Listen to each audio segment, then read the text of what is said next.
Muslim Network. አሰላሙ አለይኩም ወራህመቱላሂ ወበረካቱ። ደህና ተከብራችሁ የኡስሚ ዩቲዩብ ቻናል ቤተሰቦች አድማጭ ተመልካቾቻችን ከያላችሁበት ቦታ ሰላም መልካሙን ተመኘው። ሁለት መረጃዎችን ለእናንተ ላደርስ ተከስቻለሁ። እጅግ በጣም አስፈላጊና ወሳኝ የሆኑ መረጃዎች ናቸው።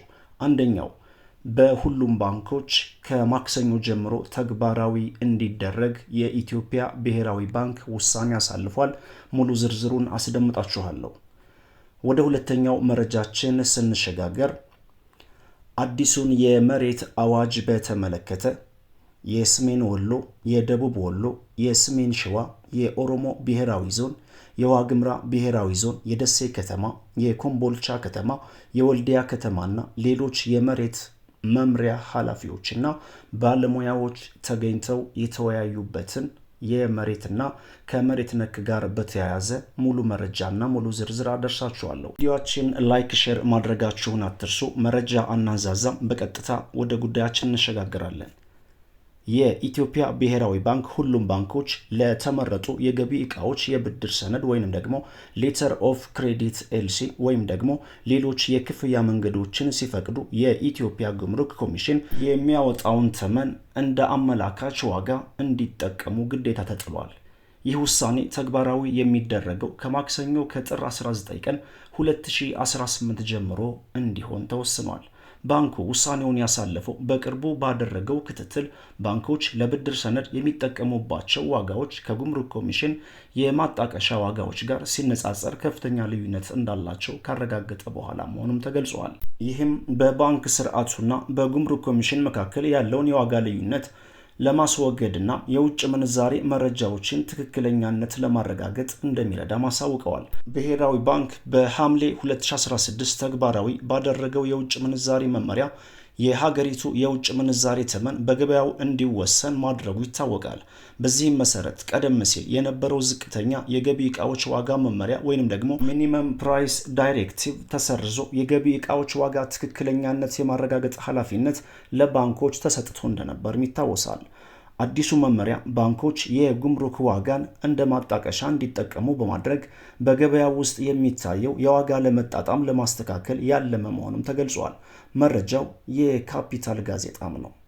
ይህ በእንዲህ እንዳለ ወደ ሌላኛው መረጃችን ስንሸጋገር አዲሱ የከተማ መሬት ይዞታ አዋጅ የተጠቃሚነት መብት በማረጋገጥ በይዞታ ላይ የባለቤትነት እውቅና ይሰጣል።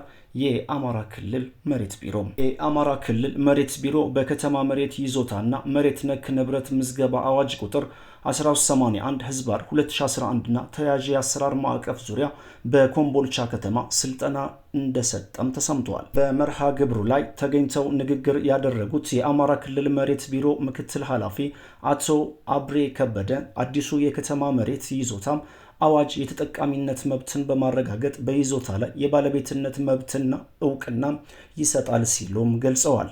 የከተማ መሬት ይዞታ ምዝገባ አዋጅ ቁጥር 818/2006 ጸድቆ ከወጣ በኋላ አዋጁን ተከትሎ ሁለት ደንቦች፣ ሁለት መመሪያዎች እና የአሰራር ማኑዋሎች ጸድቀው ሲተገበሩ መቆየታቸውን ገልጸው የሕግ ማዕቀፎቹ ስራ ላይ ከዋሉ በኋላ ለአሰራር ማነቆ የሆኑ ጉዳዮች በመኖራቸው በአዲሱ አዋጅ ቁጥር 1381/2017 እንዲተካ መደረጉንም አብራርተዋል።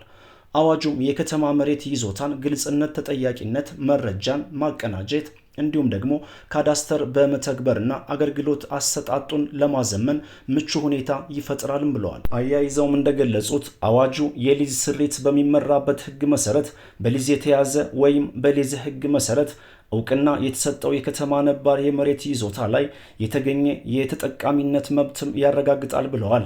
መሬት ነክ ንብረት ማለት በመሬት ይዞታ ላይ ከላይ እናም ከታች ለንግድ፣ ለመኖሪያነት፣ ለኢንዱስትሪ፣ ለማህበራዊና ለሌሎች አገልግሎቶች፣ ለሽያጭ፣ ለክራይ ወይም ደግሞ ለክራይ አገልግሎቶች እንዲውል የተገነባ ህንፃና በመሬት ላይ የተገኙ ቋሚ ተክሎችን እንደሚያካትት ቡድን መሪው አስረድተዋል። የመድረኩ ተሳታፊዎች በበኩላቸው አዋጁ በመልካም አስተዳደር ዘርፍ የሚታየውን ክፍተት በተሻለ መሰረት ላይ ገንብቶ ለህዝብ የሚሰጠው የመሬት አገልግሎት ከጊዜ ከወጪ ከጥራትናም ከአገልግሎት ተደራሽነት አንጻር የተሟላ ለማድረግ ያስችላል ብለዋል። በስልጠናው ላይ የሰሜን ወሎ፣ የደቡብ ወሎ፣ የሰሜን ሸዋ፣ የኦሮሞ ብሔራዊ ዞን፣ የዋግምራ ብሔራዊ ዞን፣ የደሴ ከተማ፣ የኮምቦልቻ ከተማ፣ የወልዲያ ከተማና ሌሎች የመሬት መምሪያ ኃላፊዎችና ባለሙያዎች እንደተሳተፉ ወይም እንደተገኙ ሰምተናል።